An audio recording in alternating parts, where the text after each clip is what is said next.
شروع اللہ کے پاک نام سے جو بڑا مہربان نہایت رحم والا ہے۔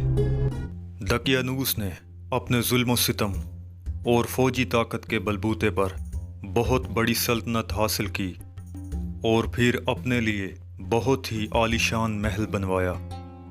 غرور و تکبر کے ساتھ تخت پر بیٹھا، اپنے لیے کچھ وزیر اور کچھ محافظ منتخب کیے اور پھر حکومت کرنے لگا۔ کچھ عرصے بعد خدائی کا دعویٰ کرنے لگا اور اپنے دربار والوں اور دوسرے تمام لوگوں سے کہا کہ صرف میری اطاعت اور عبادت کرو، اور جو بھی میرے حکم کی مخالفت کرے گا اس کو سخت سزا دوں گا۔ اسی طرح کچھ سال گزر گئے۔ ایک دن جب وہ غرور و تکبر میں مست اپنے تخت پر بیٹھا ہوا تھا، ایک آدمی تیزی سے دوڑتا ہوا آیا اور خبر سنائی، بادشاہ سلامت، ابھی خبر ملی ہے کہ ایک لشکر تیزی سے ہماری طرف حملہ کرنے کے لیے بڑھ رہا ہے اور سرحد پار کرنے والا ہے۔ یہ خبر سنتے ہی دقیانوس کے چہرے پر ہوائیاں اڑنے لگی اور ڈر کے مارے اس کا چہرہ پیلا پڑ گیا۔ یہ دیکھ کر اس کا وزیر اور دربار والے بھی تعجب میں پڑ گئے کہ ابھی تو یہ خدائی کا دعویٰ کر رہا تھا، اب کیا ہو گیا ہے۔ اس کا ایک وزیر سوچنے لگا، دقیانوس خدا ہونے کا دعویٰ کرتا ہے اور لوگوں سے کہتا ہے کہ تمام چیزیں میرے قبضے میں ہیں، لیکن وہ خود بھی دوسرے لوگوں کی طرح ایک عام آدمی ہے، کیونکہ وہ بھی کھانے اور پینے کا محتاج ہے۔ کبھی خوش ہوتا ہے اور کبھی ڈرتا ہے، کبھی گاتا ہے اور کبھی سو جاتا ہے۔ یہ سب کام تو خدا کے نہیں ہو سکتے اور یہ صفات خدا کے لیے نامناسب ہیں۔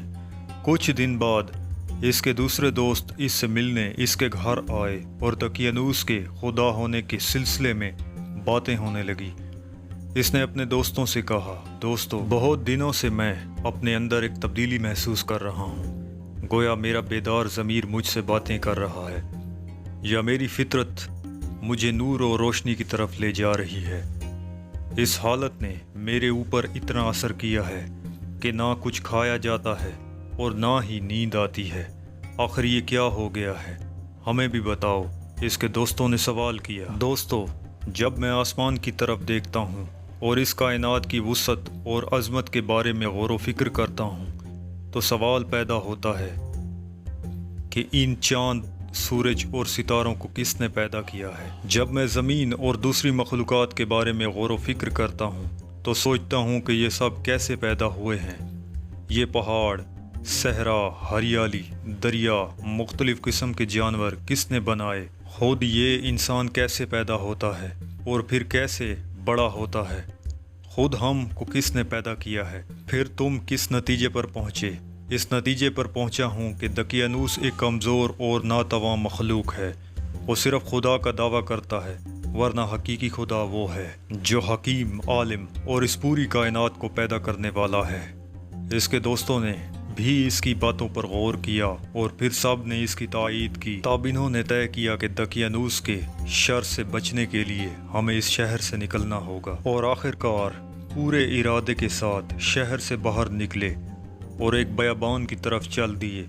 راستے میں ان کو ایک چرواہا ملا، انہوں نے کچھ دیر اس کے پاس آرام کیا، اس سے باتیں کرنے لگے۔ پھر جب وہ چلنے لگے تو وہ بھی ان کے ساتھ ہو لیا اور اس کا کتا بھی آ گیا۔ انہوں نے کہا کہ اس کتے کو اپنے ساتھ کیوں لے آ رہے ہو؟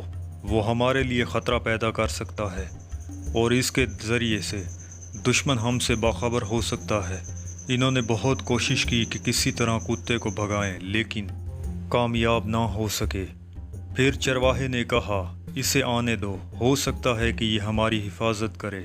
صحراؤں اور پہاڑوں سے گزرتے ہوئے وہ ایک غار کے پاس پہنچے اور سوچا اس میں داخل ہو کر آرام کیا جائے۔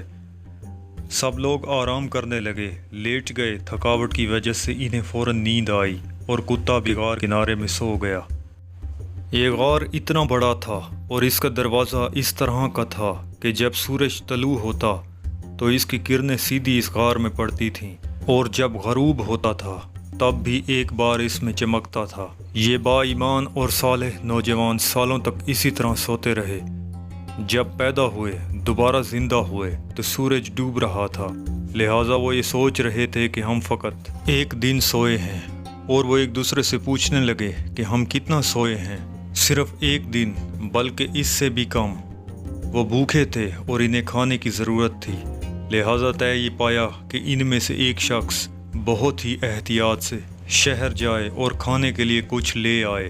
ان میں سے ایک تیار ہوا اور وہ باہر آیا۔ جب باہر آیا تو کیا دیکھا کہ باہر کا پورا منظر بدل چکا ہے۔ اسے بہت تعجب ہو رہا تھا اور کچھ سمجھ میں نہیں آ رہا تھا کہ آخر کیا ہو گیا ہے۔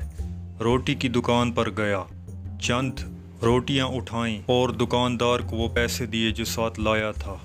ارے یہ پیسے تو بہت پرانے ہیں، آج کے زمانے کے نہیں ہیں، تمہیں ضرور کوئی خزانہ ملا ہے۔ کیا کہہ رہے ہو؟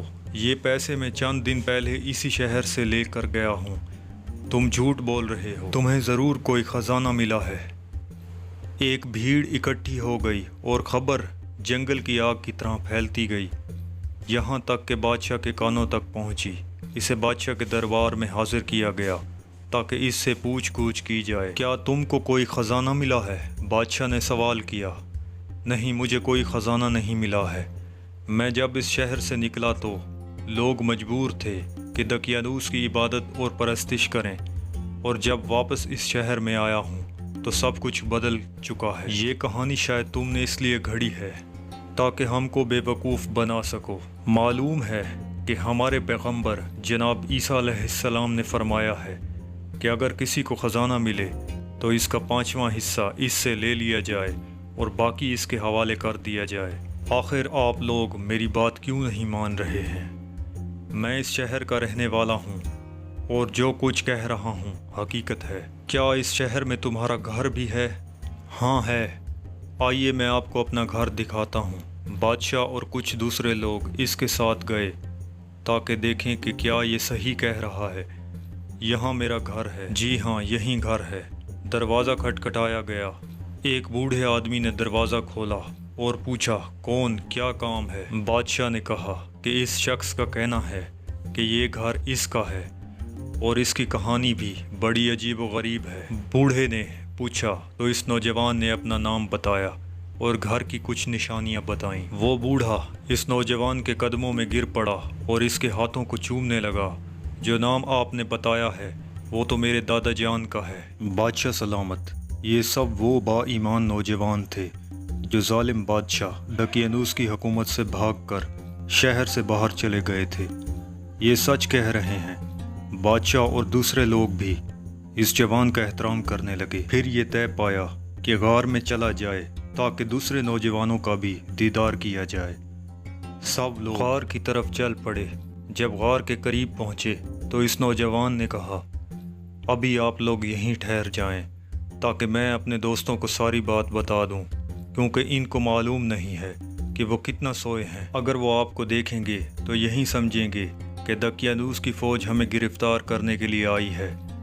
وہ دوستوں کے پاس آیا اور کہا، دوستو، کیا آپ جانتے ہیں کہ ہم کتنا سوئے ہیں؟ بتا تو دیا کہ ایک دن بلکہ اس سے بھی کم۔ نہیں دوستو، بلکہ ہم لوگ کئی سو سال تک سوئے ہیں۔ دقیانوس بہت سالوں پہلے مر چکا ہے اور اس کے بعد خدا نے ایک پیغمبر بھیجا ہے جس کا نام عیسیٰ ابن مریم ہے۔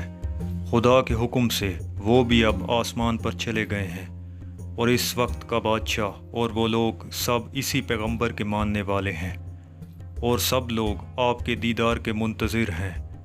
اس کے دوست تعجب سے اس کی باتیں سن رہے تھے۔ ان میں سے ایک نے کہا کہ تم کیا کہہ رہے ہو؟ کیا یہ چاہتے ہو کہ ہم لوگوں کے لیے عبرت بنے؟ پھر کیا کیا جائے؟ آؤ سب خدا سے دعا کرتے ہیں کہ وہ دوبارہ ہم کو اسی طرح اپنی بارگاہ میں بلائے۔ خدا نے ان کی دعا قبول کر لی اور وہ پھر سے ہمیشہ کے لیے سو گئے۔ جب بہت دیر ہو گئی اور وہ باہر نہ نکلے تو بادشاہ اور اس کے سپاہی اس کے اندر آئے۔ دیکھا کہ سب اس دنیا سے جا چکے ہیں۔ بادشاہ نے حکم دیا کہ اس غار کو ایک عبادت گاہ کی شکل دی جائے تاکہ قیامت تک کے لیے یہ یادگار رہے۔